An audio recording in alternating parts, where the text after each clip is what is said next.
You can tell at this point the Glacier experiment is clearly over, and now they're on the Wrath experience. Because they even mentioned how Wrath was undefeated since his comeback. I got the vibe that they were trying to capture the Goldberg thing again. It was never. You would think that Virgil could have done the common sense task of just looking to see what's going on, but I guess he couldn't have been bothered, so he just blindly swings the slapjack and nails Stevie. The only thing I would take away if I was Hoovy was that double spring drop kick or whatever the hell it was. It was awful. But they really hyped it up. Such athleticism. He's a magician. It didn't look pretty, but he got it. I think it's a genius move giving the NWO their own special referee. Yep, never seen that because they kept mentioning the fact that Hogan wasn't there. I thought he was gonna be a surprise entrant or something. It would have been funny if he was sequel back. The Hitman persona, I took out Booker T, I took out Lex Luger. Well, I could have took him out. Chris Benoit, I showed him what's up. They alluded to him having a hit list, and I guess these were the people on it. Because he's the Hitman. Yes, he tried to pin someone, and it only got a 2 count, and he's like, "Come on, ref, I'm the greatest." As if that should have been the end of the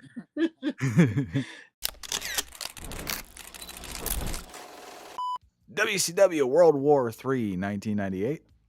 Hype video plays up DDP and Bret Hart. Goldberg also made an appearance and then just showed a bunch of motherfuckers because of the World War III match. It's hard to keep track of that, actually. Then we are live at the Palace of Auburn Hills.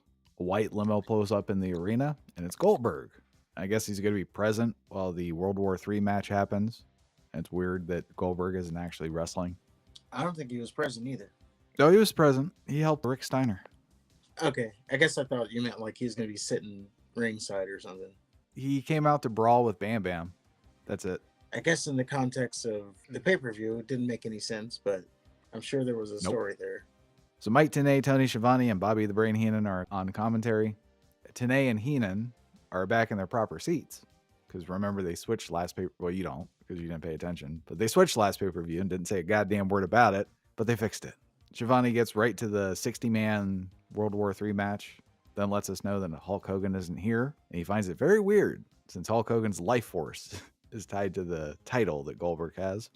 Tenay tells Schiavone that he's just as shocked as Schiavone is and hopes that he gets answers tonight or tomorrow or perhaps Thursday on Thunder. And then Tenay pumps up the World War III match, and Schiavone tells Heenan another match on the card is DDP versus a very dangerous Bret Hart. Heenan says Bret wants his U.S. title back, and DDP wants to break both of Bret's legs. Then says it's going to be a great pay-per-view.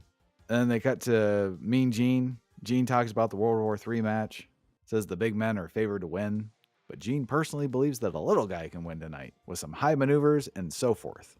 And then the son of a bitch sneaks in a WCW hotline shill. And talking to Heenan is the incentive for wasting your money for this promo. I guess of all the things you can spend money on, talking to Heenan would be fun. First match of the evening is Glacier versus Wrath. Glacier comes out, hell of a lot less enthusiastic than the last time we saw him. Didn't seem afraid of Wrath last time they wrestled, but he is now. I also think he's a heel, maybe? That's what I picked up, that he's now heel. Although in fairness, I don't think the crowd gave him much choice. Kept saying Glacier sucks. Yep. Well, it starts off with Wrath throwing Glacier out of the ring, and then Glacier karates Wrath, but can't get the big man off his feet. He ends up running out of the ring. Wrath follows and beats Glacier's ass on the floor, and then in the crowd. Then he throws Glacier in the ring and beats the ever-loving piss out of him before throwing him back out of the ring. And now Wrath is working heel. He's working heel now.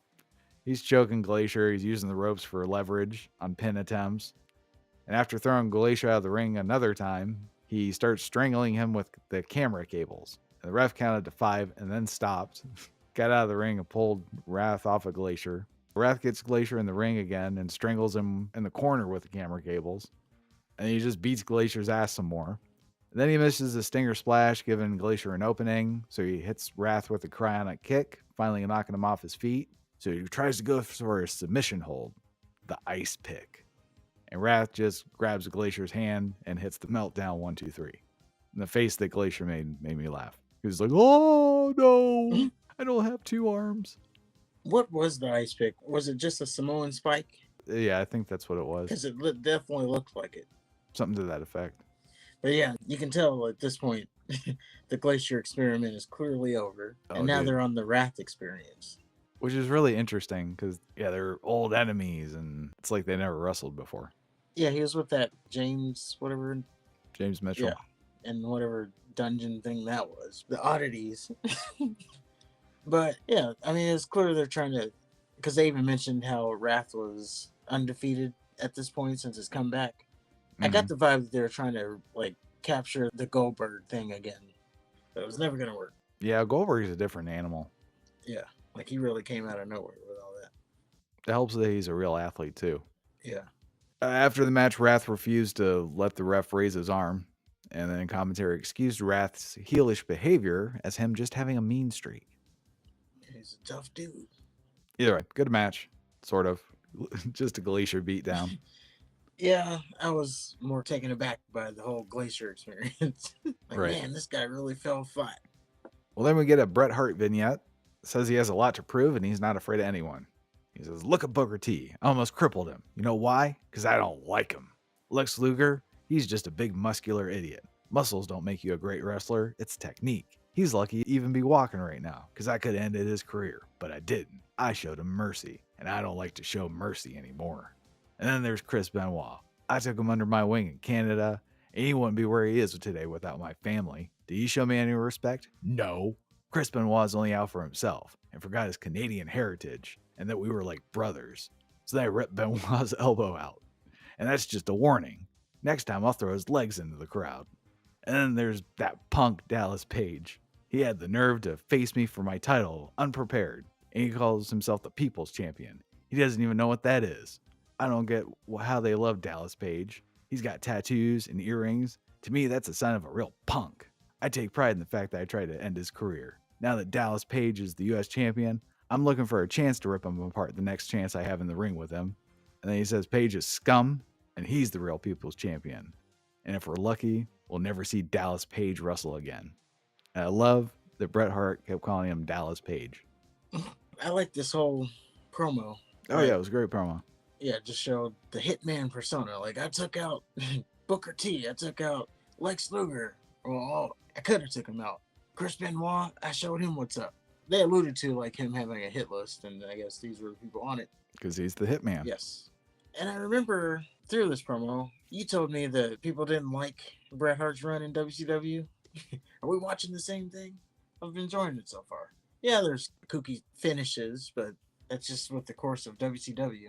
Well, the NWO shit was hokey. I don't know. I just think they expected more out of Bret, especially since he was the hottest wrestler in the world at the time.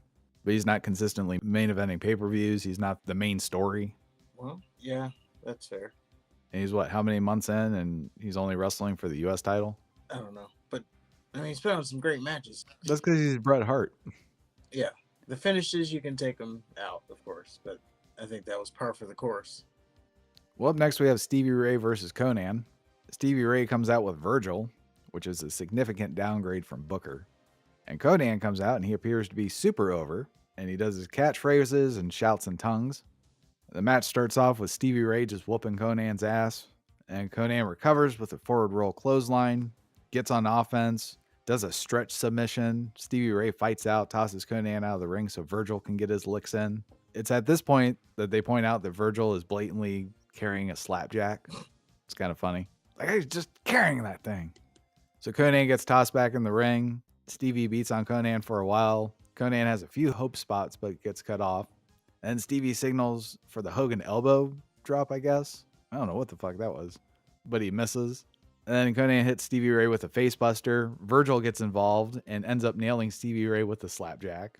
They did the thing where Stevie was going to whip Conan in Virgil's way, but Conan reversed it, so Stevie was sent to Virgil. Now, you would think that Virgil could have done the common sense task of just looking to see what's going on, but I guess he couldn't have been bothered, so he just blindly swings the slapjack and nails Stevie Ray. Then Conan, with the match in hand, mounts Stevie Ray and just starts wailing on him to the point where the ref disqualifies him. And then Booker T comes out to tell Conan to chill, and then Stevie Ray yelled at Booker T for that, and then celebrated with fucking Virgil. Yeah, saying, that's my brother, you're not my brother. And we learned that Bam Bam Bigelow has arrived at WCW. He has not been affiliated with any organization in WCW or NWO. And apparently he's Nitro hostage. because he did like a sit-in or something. I think he attacked Goldberg as well. Which is the Goldberg tie-in. So we have the Cat and Sonny Ono versus Saturn and Kaz Hayashi, or Kayashi, or however the fuck you pronounce it. So Ono comes out with a fight count, like they have the spit bucket and everything. And Saturn and Kayashi come out to a theme mashup, which I appreciated. It was very lazy. All they did was put Saturn's siren. That's all you gotta do, really. Saturn also ditched the beret, but he kept the see-through vest. So the match starts off with Kat telling Kayashi he has 5 seconds to leave, and then he turns his back, and Kayashi tags in Saturn, who kicks Kat's ass. So Kayashi gets tagged back in, and then Kat karate. So it was interesting. Like anytime Kayashi tried to do anything, Kat would just beat the shit out of him, and Saturn had to get in so Kat could get some offense worked on him. But Kat did not let Kayashi do anything to him. Because he's the greatest. Speaking of which, there was at one point, I laughed at it. He tried to pin someone, this being the Cat. He tried to pin someone, and it only got a 2 count. And he's like, "Come on, ref, I'm the greatest."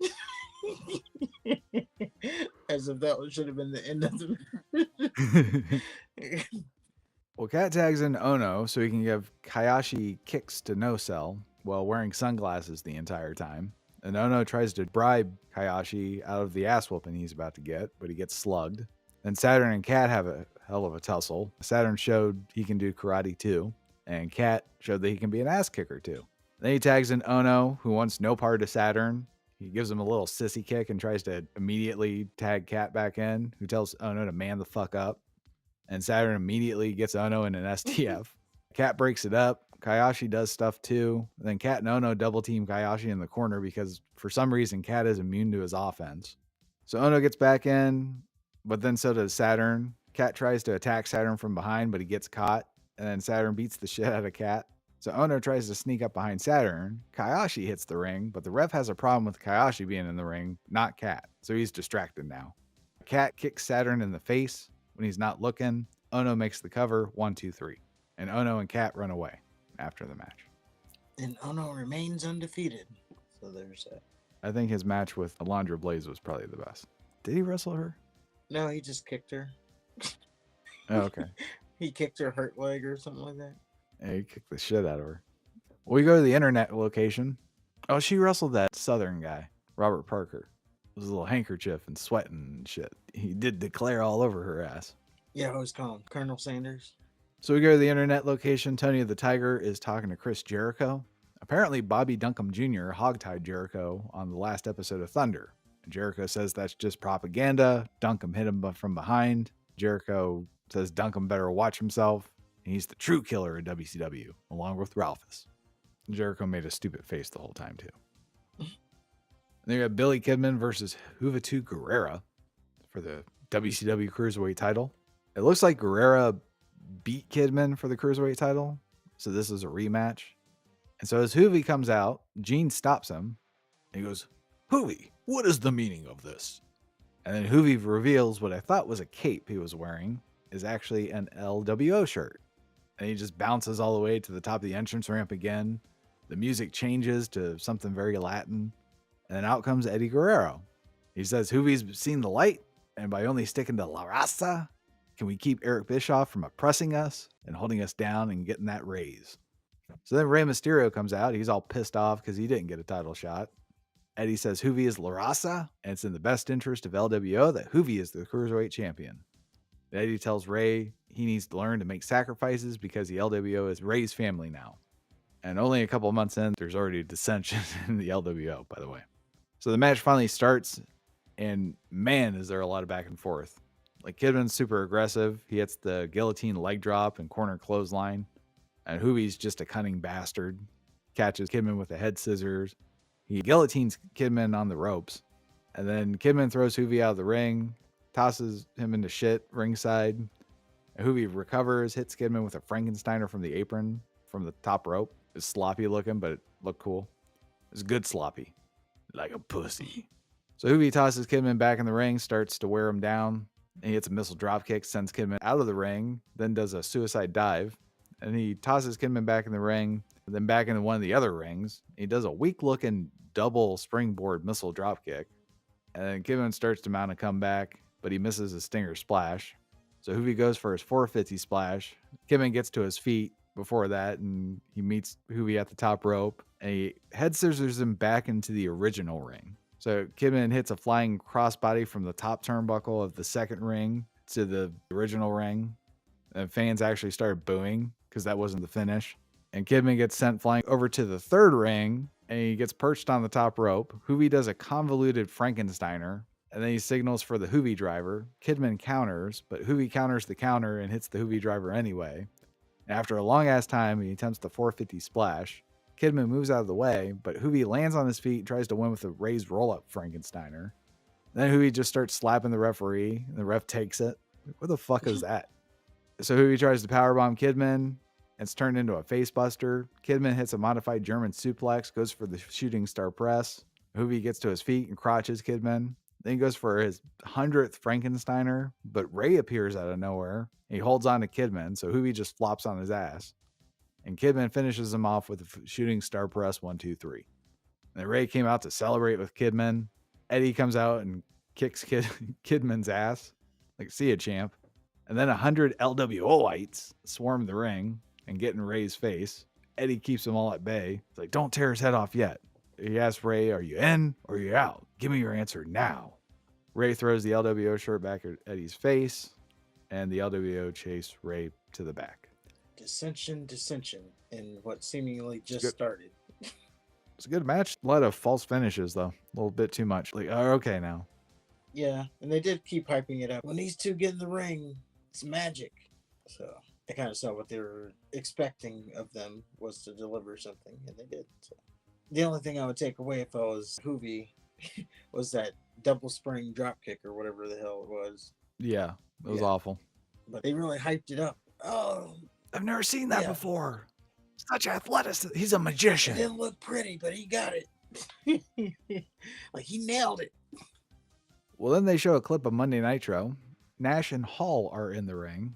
Hogan is on the floor, and I guess he wants to attack Hall or something. He's wearing a stupid boa thing.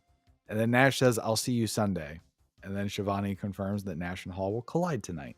So that should be fun. It's about time they square it off. Yep, they didn't just do it. So next we have Scott Steiner versus Rick Steiner.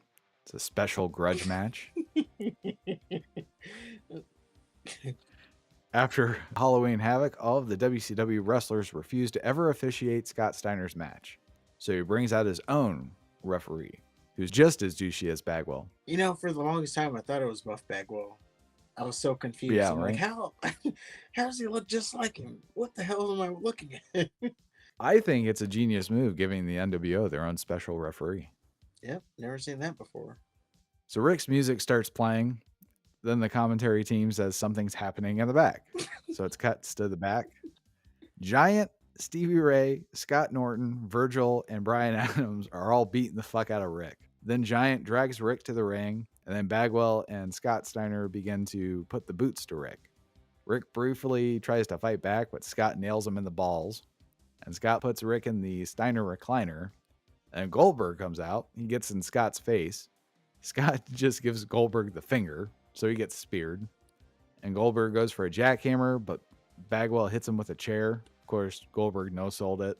And the ref jumps on Goldberg's back. Everyone runs away. And then Goldberg gorilla presses the ref into one of the other rings. And then Rick and Goldberg stand tall and bark into the camera. Ooh, here we are months in, and they still haven't had an actual one-on-one match. But I guess that's the point. See what I'm saying? I don't know if they ever do. I do not remember a Rick Steiner versus Scott Steiner match. Well, there you go. I guess that's the whole point of it is, like, they keep doing these shenanigans. Like, it's now, what, the third pay-per-view? Where's shenanigans? I think it's the fourth. It could be. But I do remember after the last one, you know, J.J. Dillon said, if you don't wrestle him, you're not going to be contracted here anymore. Well, he did wrestle him. Remember they had that tag match, and then they had the one-on-one match immediately after? Yeah. So, contractually, he fulfilled his obligation. Okay. Then he did wrestle. And then this one, they had the referee. So, again, it was just craziness. Well, then we have Scott Hall versus Kevin Nash. Hall comes out with everyone that beat up Rick Steiner. And then Eric Bischoff comes out, says it's survey time, and survey says, "Get him!" And all of Hall's friends beat his ass. So Nash comes out and they all fight off the NWO Hollywood. Crowd starts chanting outsiders. Hall says okay, and he wants to finger kiss Nash. Nash just shakes his head and walks off. And then Hall looked bummed. No more black and white for Scott Hall. Apparently. Well, they have Bobby Duncum Jr. versus Chris Jericho. Jericho comes out with Toothless Ralphus. I'm not a big fan of the cowboy gimmicks, but Duncum fits it. He just looks like a big shit kicker. Yeah, I liked his look. I also appreciated how the bull rope didn't play into the finish. I kept waiting for that to happen, and it never did. They kept talking about it, so you thought at some point they're going to use One it. is hanging ominously in the corner, too. Yeah. So it starts off with Duncum whipping the shit out of Jericho. They fight on the floor, and Duncum tosses Jericho in the crowd, gets distracted, and Jericho just leaps out from the stands and just starts wailing on Duncum. And he hits a top rope missile dropkick back in the ring. Duncum recovers, tries to get Jericho in an armbar, and Jericho breaks free, ends up stun gunning Duncum on the ropes. He hits a springboard dropkick from the corner, his little corner dropkick. That sends Duncum on the floor. And he has Duncum fucked up, but they still go back and forth for pretty much all of the match. And then Duncum hits a couple clotheslines that should have taken Jericho's head off. Jericho hits a lion salt for a near fall. Duncum hits his superplex. I guess he tries a German suplex after that, but Jericho rolls out of it, and he tries to lock in the lion tamer. Duncum fights out of that. And he goes for a Vader bomb twisting elbow drop. I forget. Who does that? Raquel Rodriguez. Who really does that? That's who does it right now. That's not her move.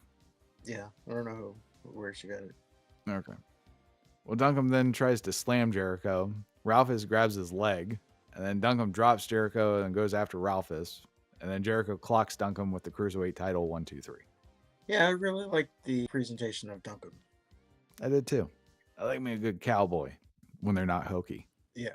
There's a fine line. Like, I could see that he would actually be like herding cows or whatever. Well, he looked like he just got off the bar stool and came to wrestle. Yeah. Now to the 60-man World War III match. The winner receives an opportunity for Goldberg's title. I believe it was Starrcade, is what they said it was. Some of the contestants were Barry Darsow. If you remember, he was the Repo Man and one of the Demolition guys. Chris Benoit. Cyclope, which I was kind of hoping he would be somebody else dressed up, but no, they didn't call back to that. How the fuck is El Dandy in the LWO? He's a killer. You know, I had him picked as surely in the final two of this Battle Royal. How shitty do you have to be to get passed over for El Dandy? Because there were some luchadors that didn't have any LWO shirts. Jericho made his way back to the ring. He's still fucked up from his match. Barry Horowitz was a contestant. Beautiful Bobby Eaton from the Midnight Express was also there as well. I saw on the WCW replay a match between him and Arn Anderson. Pretty good match. I thought it was the Brain, but I was like, why are they calling him Beautiful? Why are they not calling him the Brain? But it wasn't. Heenan actually did used to wrestle.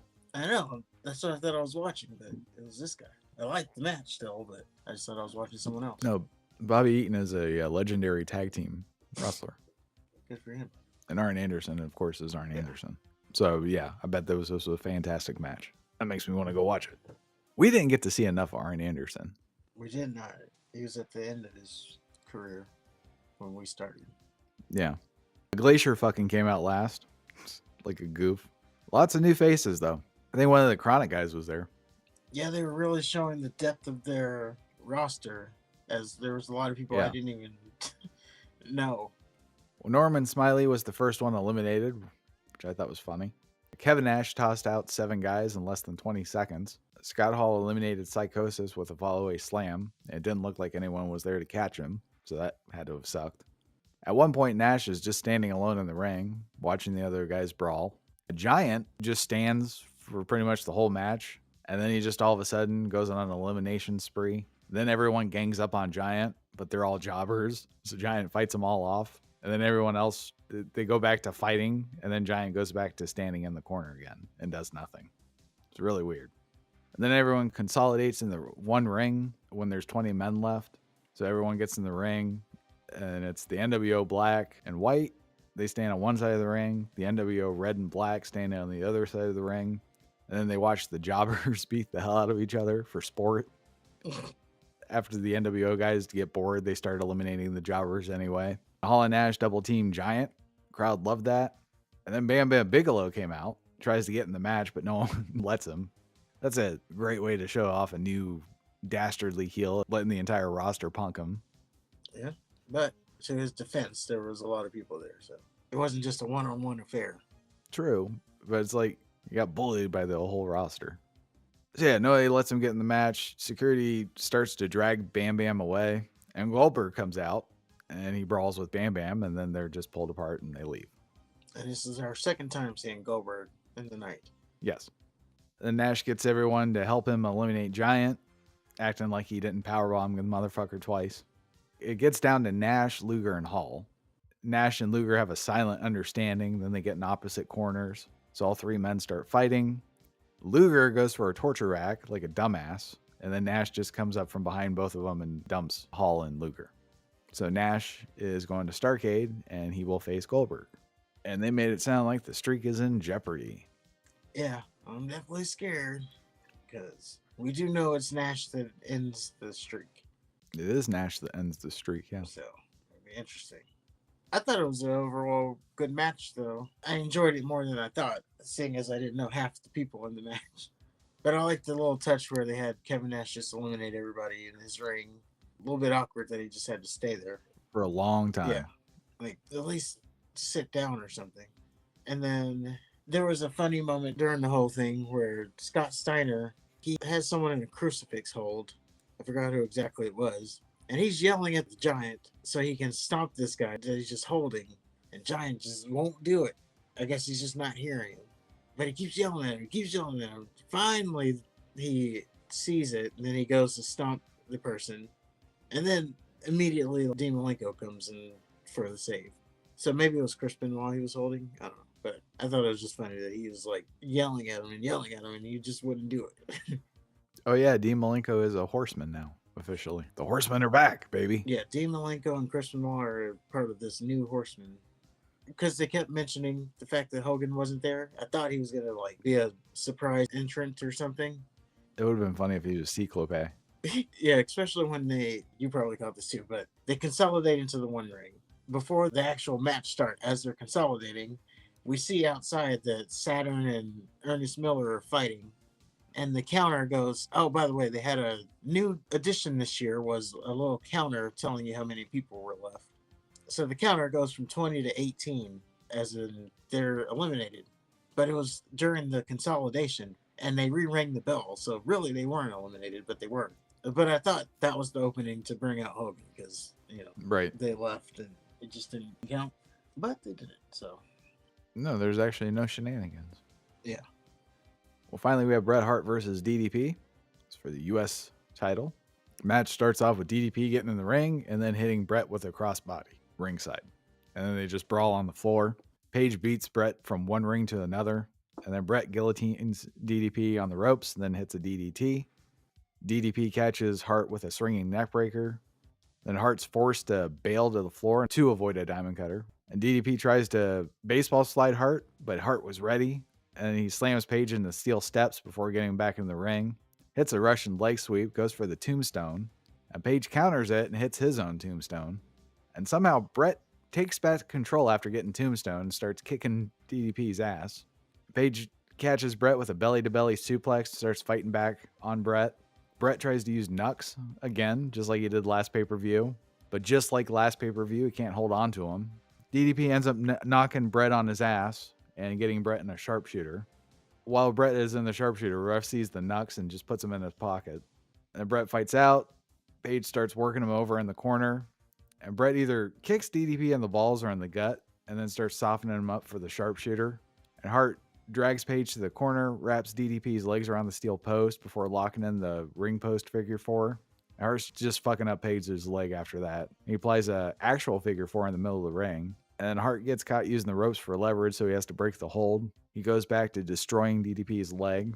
And DDP ends up knocking Hart out of the ring. And he tosses Bret into the steel stairs. And then he does his own figure four ring post spot. So DDP's just a thief.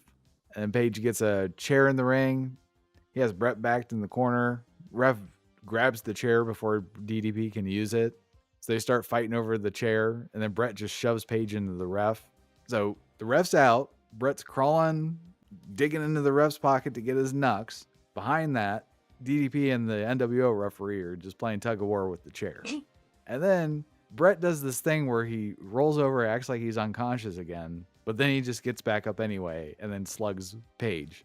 And then Brett gets Page in the sharpshooter, and the NWO ref calls for the bell. Then a WCW representative rang the bell. Then another WCW referee comes out, says no. Hart argues with the ref. Page hits the diamond cutter, and the original ref counts the 1, 2, 3. And the same motherfucker that rang the bell the first time rang it a second time. For some reason, that bugs me. Like I said, you just got to take out the weird endings, and the matches themselves are good. So this was a good match. It was a great match. Of course, they had to do some kind of weird ending. You know, I would have been okay if the NWO referee wasn't there. Everything else. Yeah, that was kind of the part that made it crazy. I like the idea that the ref picked up the knucks and then, saved them, and then Brett made a mental note for later. But you don't have the false victory had it not been for the NWO ref. Yeah, you could have used another ref. Nick Patrick. But there was a second ref already out there. He wouldn't have counted the pin because his whole thing was he saw what Brett did and he reversed the decision. Good match, though, overall. Just the ending. I enjoyed it. A little bit weird. Anything Bret Hart's usually pretty good. But that was WCW World War III, 1998. Our next pay-per-view is Starrcade, 1998. It's in DC. The main event, of course, is Kevin Nash versus Goldberg. Happens to be no disqualification. It's for the World Heavyweight title. But before that, we have WrestleMania 36, Night 1. Due to the Wu Flu pandemic, the event was filmed on March 25th and 26th, 2020 in the WWE Performance Center in Orlando, Florida. Marked the first time the event was broadcast over 2 nights, as well as aired on a tape delay. On pay-per-view, the 2 productions were sold as individual shows, of course, with both being available as a package deal. NFL football player Rob Gronkowski served as the host of the event, and the event was originally scheduled to take place solely on April 5th at Raymond James Stadium in Tampa, Florida. It was supposed to be live, but of course that didn't happen. Turns out in mid-March, all WWE programming was relocated to the Performance Center with no audience and only essential staff present. WrestleMania 36 was the first major professional wrestling event to be affected by the pandemic, and it is in turn the only edition of WrestleMania not to have a live crowd. So taking advantage of the format, there was 2 cinematic matches, a Boneyard match and a Firefly Funhouse match. They were filmed off-site in an atypical cinematic style. Later, Florida lifted the restrictions on paid spectator attendance at sporting events, so the next year's WrestleMania 37 was moved to Raymond James. And they basically just used the same promotional shit for WrestleMania 36 on WrestleMania 37. So they had like a Buccaneer theme. Yeah, they ran it back. I think we did that one. Didn't we do that one? No. So the card comprised of 18 matches, which were divided, of course, between the 2 nights. And the main event for night 1, Undertaker partly returned to his American Badass character for the first time in over 16 years, and he faced AJ Styles, of course, the Boneyard match. It was later revealed to be Undertaker's final match. Well, the final match from the Performance Center was SmackDown's main event. It was Braun Strowman versus Goldberg for the Universal Championship. Other prominent matches, we had Kevin Owens versus Seth Rollins in a no disqualification match. Also, Sami Zayn versus Daniel Bryan for the Intercontinental title. Good times on that.